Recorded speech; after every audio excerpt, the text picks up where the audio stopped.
Take a look at the device you might be holding right now.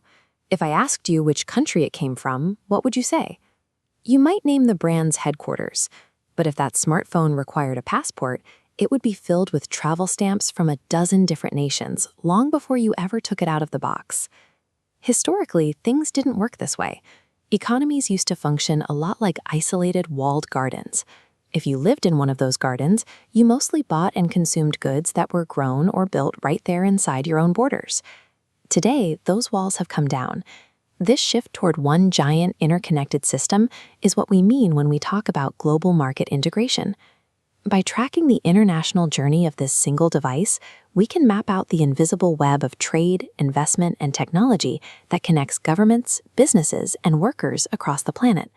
Let's look inside that phone. The initial design and software might have been developed in an office in the United States, but the microchips powering it likely came from Taiwan, and the glass screen you're tapping probably originated in South Korea. From there, all those separate pieces have to be put together. The actual physical assembly of the device often takes place in manufacturing hubs located in countries like Vietnam or India. Companies split up the work this way because it makes economic sense. They look at the map and source their operations based on who offers the best raw materials, the most specialized technical skills, or the most efficient production costs for each specific part. This international relay race turns production into a global value chain, where different countries handle specific stages of producing an item before passing the baton. Because of this chain, a brand's home country can be thousands of miles from where the product is born. Manufacturing is no longer tied down by geography. Through the process of globalization, the entire planet operates as one massive, distributed factory floor. Once that phone is finally built, a new question arises. Where does it actually get sold? It turns out, practically everywhere. As markets globalize, consumer tastes in vastly different cities, like Manila in the Philippines and Madrid in Spain, are becoming incredibly similar. People in both places want the exact same apps, features, and sleek designs.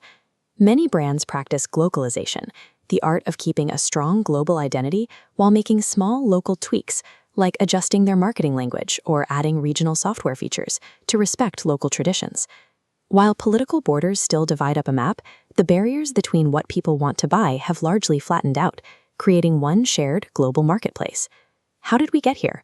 What forces were strong enough to knock down those walled garden economies? The first major driver was physical transportation. Standardized container shipping drastically reduced the cost and the time it took to move massive volumes of goods across oceans. The second major driver was digital technology. The rise of the internet and e-commerce platforms allowed businesses to communicate across borders and manage international teams with instant coordination. The third driver was political. Governments deliberately removed hurdles to foreign commerce. They lowered trade barriers like tariffs, which are taxes on imports, and quotas, which limit how much can be brought in. Neighboring countries also began signing regional integration agreements, cooperating to match their legal standards and simplify rules so businesses could operate smoothly across borders. Better ways to move goods, combined with a shared political will to open borders, this has pulled businesses out of their isolated home territories and into the world at large. This level of integration creates intense economic interdependence. Today, no country functions in a vacuum. This brings immediate benefits. Consumers get brilliant foreign technology and lower prices, while businesses reach millions of new customers. But it also introduces serious vulnerabilities. Because every market is linked, a delayed shipment, a factory closure, or a financial crisis in one nation instantly ripples out to affect economies across the globe. There is also a very real human impact. Globalization constantly shifts labor dynamics.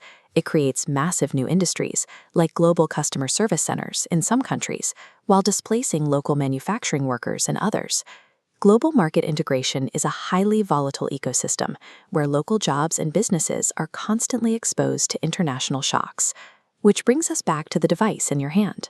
Every time you download an app, authorize a digital payment, or order a product online, you are interacting directly with international trade laws, foreign labor forces, and vast global supply chains. By simply using this phone, you have stepped outside your local borders and become an active participant in the integrated global economy.